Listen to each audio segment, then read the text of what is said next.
Hello and welcome to episode 75 of Outdoor Gear Chat. And we are kicking off our Kendal Mountain Festival season with a very, very special guest. Our guest who needs no introduction, actually, and a friend of Kendal Mountain Festival for many years. Welcome, Sir Chris Bonington. Very nice to be here.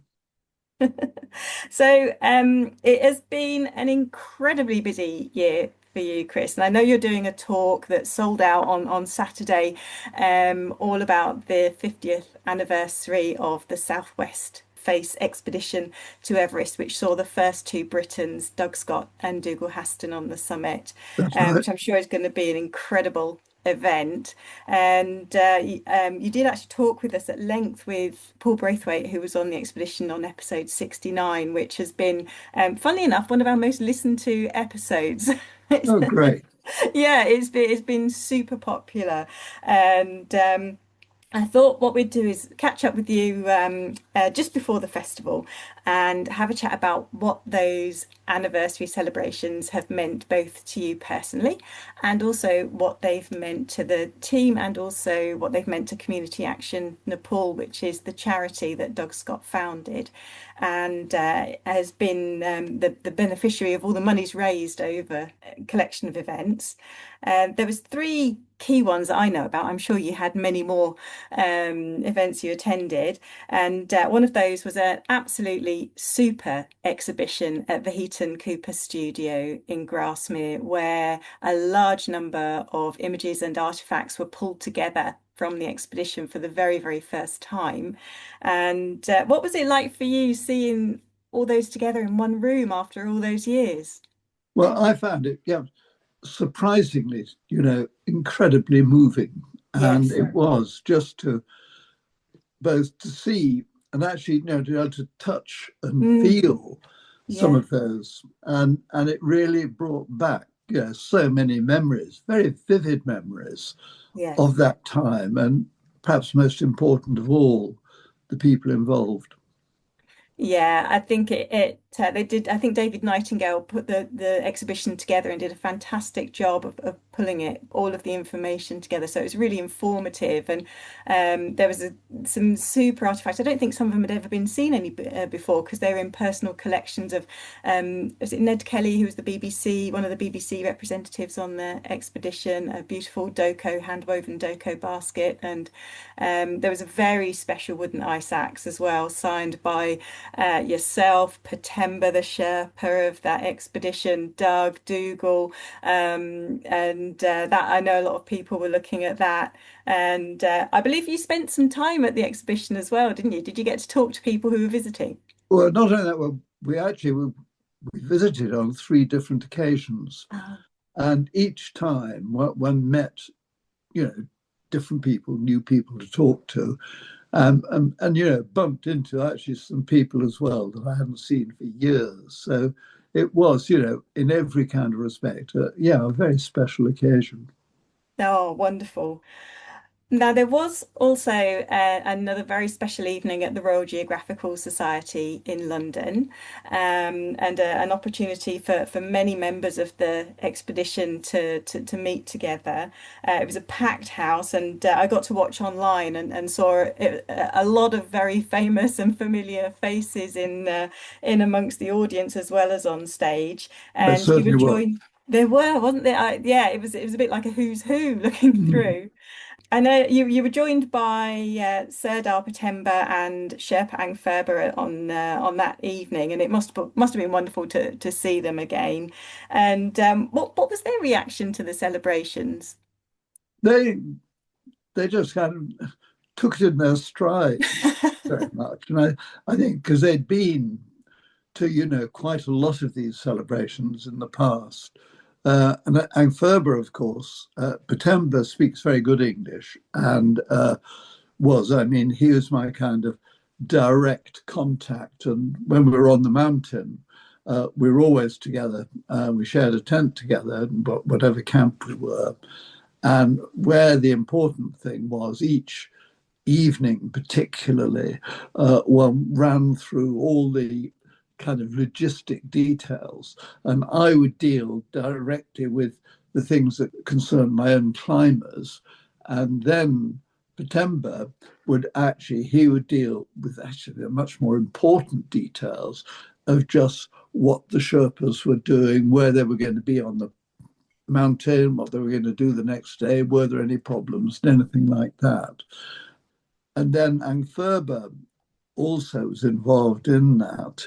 Angferba, of course, he doesn't speak any English at all. He's also slightly deaf, but he is a wonderful character.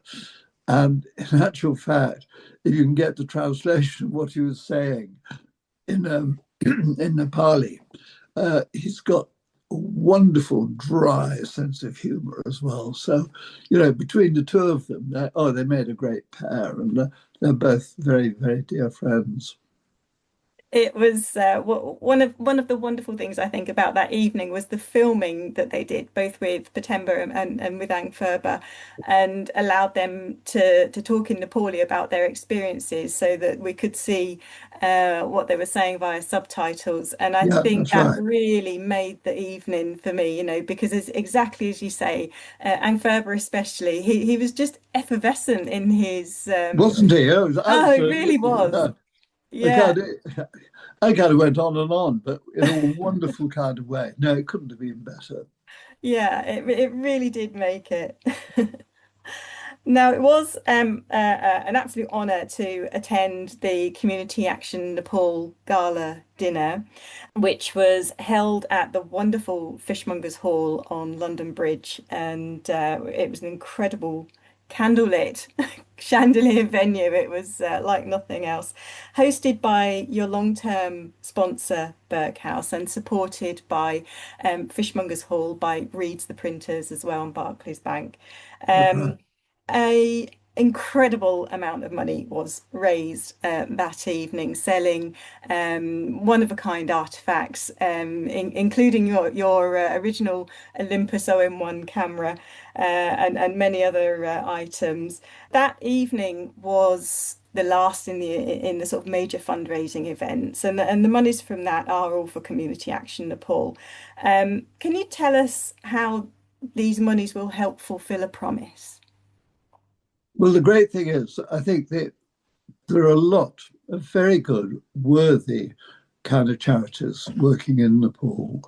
But I think Community Action Nepal is the most effective of them all. And it's largely due to Doug. And Doug was absolutely determined that all the support and all the money, firstly, should go directly to the communities, the Sherpa communities that were involved.